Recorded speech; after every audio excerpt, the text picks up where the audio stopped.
안녕하십니까. 오늘은 7월 26일 일요일입니다. 교회 갔다가 오는 길에 저희 집 뒤쪽 산에 여기 고분도 있고 좀 그늘이 있을 것 같아서 이쪽으로 한번 들어와 봤습니다. 오랜만에 와보는데요. 오늘은 제가 갖고 있는 어떤 믿음에 대한 이야기를 한번 해볼까 합니다. 교회를 다니고 있는데요. 원래부터 뭐 종교를 가지고 있고 그러진 않았습니다. 40대 후반에 좀 상당히 힘든 일이 있었어요. 저한테는. 그때 이제 어머니 아버지 두 분이 이제 시골에 계셨는데 어머니가 이제 치매에 걸리시고 아버지가 이제 어머니 병간호를 하고 이렇게 두 분이 계셨는데 아버지가 뇌출혈로 쓰러지셨어요. 그래서 이제 급하게 부산으로 모시고 와가지고 아버지 이제 뇌수술을 하시고 이제 두 사람을 동시에 케어해야 되는 문제가 생겼습니다. 어머니는 치매시니까 영원에 모시고 들어가도 이제 자꾸 아버지 밥 해주러 가야 된다고 밖으로 자꾸 나가시고 아버지는 이제 수술 끝나고 간병인 붙여놓으니까 이제 너희 엄마 어디 갔냐고 막 소리 지르고 이러셔가지고 그때 제가 상당히 힘들었어요. 막내 아들이다 보니까 좀 그런 부분들이 제가 견디기가 되게 힘들었습니다. 그래서 밤에 잠을 잘 수가 없었어요. 걱정이 돼가지고 어떻게 할 방법이 없으니까. 그래서 막 밤에 잠을 못 자고 고통스러워 하다가 침대에 앉았다기보다 침대에 무릎을 꿇고 기도를 하게 됐어요. 일단 그냥 무의식적으로 침대에 무릎을 꿇고 두 손을 모아가지고 그때 누가 떠올랐느냐 하면은 외할머니가 떠올랐습니다. 제 외할머니가 정말 교회에 열심히 다니셨거든요.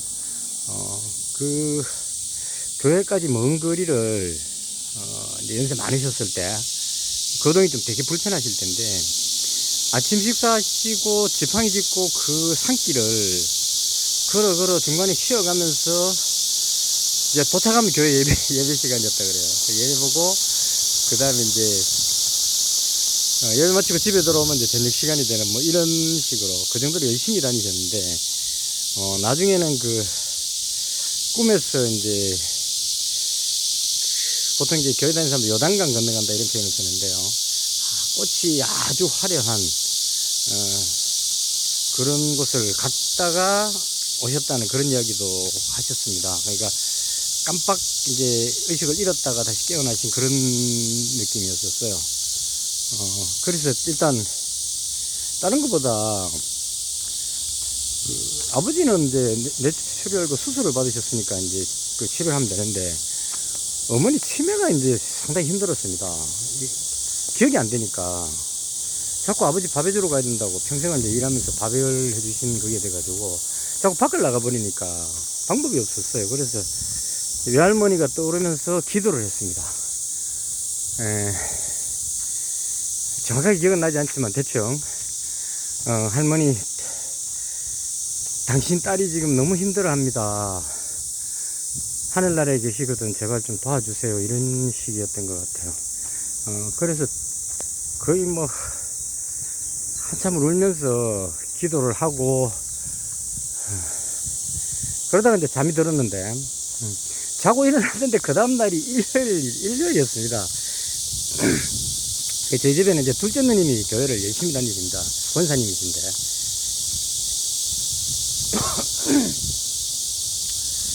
그래서 이제 누님이 다니시는 교회를 갔습니다. 왜냐면 이제 외할머니한테 기도를 하고 그 다음날이 또 일요일이고 하니까 그냥 자연스럽게 교회를 갔습니다. 그리고 이제 교회 가서 목사님 설교를 들으려고 누님 옆에 앉아서 이제 있었는데 그때가 그거였었어요. 일본에 후쿠시마 원전 사고 나고 했을 때 지진 나고 쓰나미로 인해 가지고 막 그런 거 있었죠. 그때 피해가 엄청나게 많이 큰 그런 일이 있고 바로 첫 주 주일이었던 것 같아요. 그래서 목사님 설교가 지진으로 인해 가지고 이제 그 막 피해를 입는 이런 그 묘사를 하셨던 기억이 납니다. 그래서 이제 그 설교 자체가 뭐 특이했던 건 아니었던 것 같아요. 그냥 인간의 능력으로 할 수 있는 건 한계가 있다, 뭐 이런 취지였다고 보고요. 그래서 그 하느님에게 맡기고 하느님에게 맡기면 다 해결될 거를 인간이 자기 스스로 뭔가를 해보려고 발버둥 친다, 뭐 이런 취지였던 것 같습니다. 근데 그 설교 내용이 특이했던 건 아닌 것 같아요. 지금 다시 생각해봐도. 근데 처음부터 끝날 때까지 계속 눈물이 나왔습니다. 내용 중에 뭐 그 목사님이 키우는 개가 있는데 그 허연 개가 그 흰 개 큰 게 있었어요. 그 개가 몸에 벼룩이 있어가지고 잡아주려고 하면 가만히 있으면 잡아줄 건데 이렇게 만지면 발버둥을 친다, 뭐 이런 묘사들이 있었습니다. 그게 눈물 흘릴 일은 아니었는데 여튼 끝날 때까지 계속 눈물이 흘렀습니다. 그럼 손수건을 안 가져가가지고 눈물이 뚝뚝 떨어져서 바지에 이렇게 떨어질 정도로 계속 흘러내렸어요. 지금 생각해도 그 왜 그랬는지는 모르겠습니다. 그래서 일단은 그렇게 그 교회를 갔다가 집에 왔는데 이제 자고 일어나서 그날 집에 와서 자고 푹 잤습니다. 그날 저녁은 정말 정신없이 잤습니다. 그동안 못 잤던 잠을 몰아가지고 잘 정도로 푹 자고 그 다음날 아침이 돼가지고 이제 아침에 좀 일찍 일어나졌어요. 그래서 이제 아파트를 딱 내려와서 산책을 하려고 나왔는데 그 엘리베이터를 타고 내려와서 아파트 입구를 딱 나서는데 그 눈앞에 펼쳐진 풍경이 이제 완전히 다르게 보였습니다. 그러니까 평소에 눈에 잘 들어오지 않았던 부분이 보여졌던 것 같아요. 나무라든가 뭐 하늘이라든가 이런 것들이요. 그걸 바라볼 수 있는 어떤 마음의 여유가 생겼다, 이렇게 볼 수도 있을 것 같고, 아직도 정확히 그 느낌을 제가 이해하지는 못합니다. 저지가 다르게 보였어요. 그래서 이제 산책을 하려고 아파트 앞으로 나가니까 그 커다란 나무가 두 개 있는데 그 나무 아래에서 하늘을 이렇게 쳐다보는데 그 느낌도 상당히 특이했어요. 그래서 이제 개인적으로는 그 이후에도 한 번씩 그 지나가다가 그 나무를 쳐다보면서 그 성경책 같은 데 보면은 하느님이 그 모세에게 나타날 때도 그렇고 그 나무 뜰기에서 이렇게 항상 나오는 뭐 그런 이야기들이 좀 있거든요. 그래서 그 나무를 이렇게 쳐다보면서 뭔가 영적인 힘이 있을까 해서 막 그 쳐다볼 때도 있었습니다. 그리고 이제 아파트 한 바퀴를 도는데 하도 신기해서 이제 그 울타리 나무 같은 게 쭉 심겨져 있는데 그걸 손으로 일일이 다 이렇게 만지면서 지나갔었어요. 손에 닿는 이 감촉들이 평소에는 그런 거 안 만지고 그냥 지나가잖아요. 근데 이렇게 만지니까 그 느낌이 몸에 생생하게 느껴질 정도로 아주 좀 독특했습니다. 그 기분이. 그래서 그렇게 해서 이제 하루를 쭉 보내고 그때부터 마음이 되게 편안해졌던 것 같아요. 아버지가 아프시고 어머니가 치매이신 거는 변함이 없었는데 제 마음이 바뀌었던 것 같아요. 상당히 삶에 좀 마음의 여유라고 하기보다는 좀 고민이 사라진 것 같은 그런 느낌. 그래서 그 부분이 저한테 상당히 좀 특이한 경험이었었습니다. 그리고 이제 또 그렇게 살아가는데 그 다음에 이제 어떤 사건이 있었냐면 아버지가 이제 그 뇌출혈 수술을 받으시고 나서 뒤에 이제 몇 번 고비가 있었습니다. 그래서 이제 병원에서 호출 오면 가족들이 이제 다 같이 달려가는 한 네 번 정도 했던 것 같은데.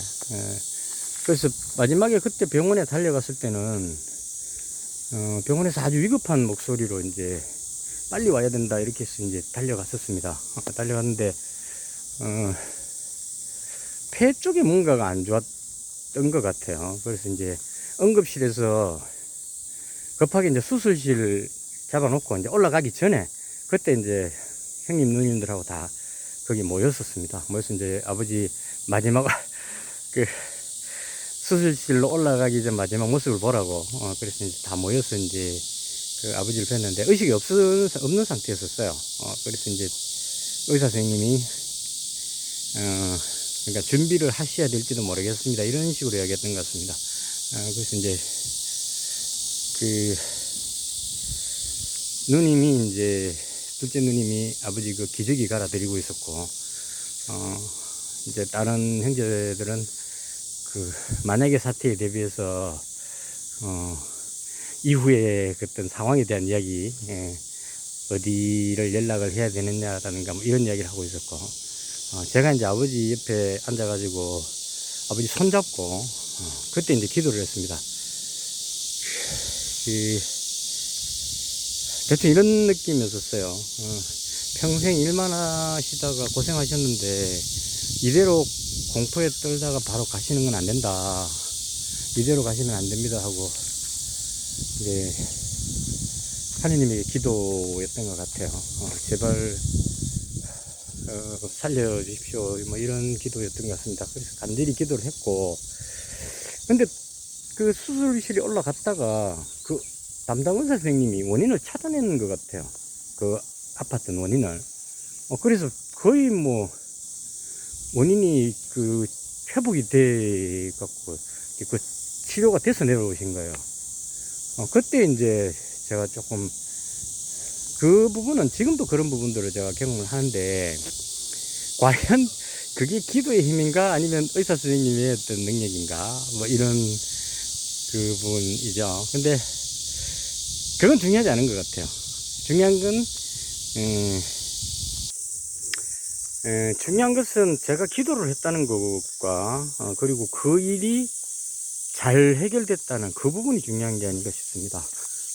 그래서 일단 그 치료를 받으시고 아버지가 몇 년 동안은 잘 계시다가 편하게 편안한 모습으로 가셨습니다. 그래서 그때 이제 제가 본격적으로 기도를 하기 시작했던 것 같습니다. 성경책도 읽기 시작했고, 성경책 읽으면서 이제 가장 컸던 그 가슴에 와닿았던 부분은, 구약은 솔직히 뭐 하느님이 창조하고 뭐 모세가 홍해를 가르고 이런 쪽은 그렇게 와닿진 않았는데, 예수님이 오셔가지고 그 제자들을 데리고 다니면서 하신 말씀들, 이런 이야기들을 이제 보면서 그런 느낌이죠. 그냥 살다 보면 저런 느낌이 들 때가 있을 겁니다. 그냥 나는 뭐 특별하게 나쁜 짓 안 하고 열심히 살아왔는데 뭐 이 삶이 뭔가 좀 아웃사이더라 그래야 되나요? 그냥 하여튼 좀 그런 자신감도 좀 떨어지고 자존감도 떨어지고 이렇게 살아야 하나 뭐 이런 고민들, 이런 부분에 대해서 그 예수님이 말씀하신 내용들을 보면 그렇게 사는 자가 복이 있나니 뭐 이렇게 들어오셨단 말입니다. 그래서 예수님 말씀이 이제 좀 많이 와닿았습니다. 그리고 이제 마태복음 6장 그 어디 보면은 그렇게 써놓은 데가 있습니다. 너희는 이렇게 기도하라 이러고, 그러니까 밖에 나가서 막 주여 하고 외치지 말고 조용한 골방에 앉아서 이렇게 기도하라고 거기 주기도문이 나옵니다. 하늘에 계신 아버지시여 이름이 거룩히 여김을 받으시면, 그게 상당히 와닿았어요. 그래서 이제 그 다음부터는, 그때 제가 편의점 하고 있을 때였는데 출퇴근할 때도 계속 주기도문을 외우고 걸어갈 때도 외우고, 편의점에서도 빵 굽는 편의점이었기 때문에 빵 구면서도 주기도문 외우고, 주기도문 항상 외웠던 기억이 납니다. 그렇게 해서 이제 기도 열심히 하면서 그런 생활을 했었고요. 기도를 하면 이루어진다 이런 생각이 들었었어요. 그때는 워낙 그 믿음이 좀 강할 때였던 것 같고, 그래서 우리 둘째 아들이 이제 대학 갈 때가 돼가지고 그 원서를 내놨는데 그 합격해달라고, 그러니까 이제 그 공부는 아들이 하지만 내가 해줄 수 있는 게 없잖아요. 뭐 형편이 좋아서 이렇게 지원해 줄 수 있는 것도 아니고 뭐 과외를 시켜줄 수 있는 것도 아니고, 그래서 일단 새벽 기도를 나갔습니다. 그때 장사할 때인데 새벽 때 갔다 와서 물건 하러 가고 뭐 이런 식으로 열심히 했었습니다. 근데 그게 또 이제 아들이 합격을 했어요. 원하는 대로. 그래서 그때 제가 기도했던 건 이제 그 합격하게 해달라 이렇게 기도를 한 게 아니었고, 뭐라고 기도했냐면 아들이 정말 열심히 했습니다. 대상포진이 걸려가면서까지 열심히 했습니다. 열심히 공부한 아들에게 실망하지 않는 결과가 나왔으면 좋겠습니다. 아들이 실망하지 않게 해주세요. 이렇게 했습니다. 그러니까 설령 떨어진다 하더라도 거기가 아니면 그 다른 또 스카이도 있으니까요. 그러니까 거기가 아니더라도 실망하지 않고 용기를 잃지 않고 그렇게 했으면 좋겠다. 이런 기도를 했습니다.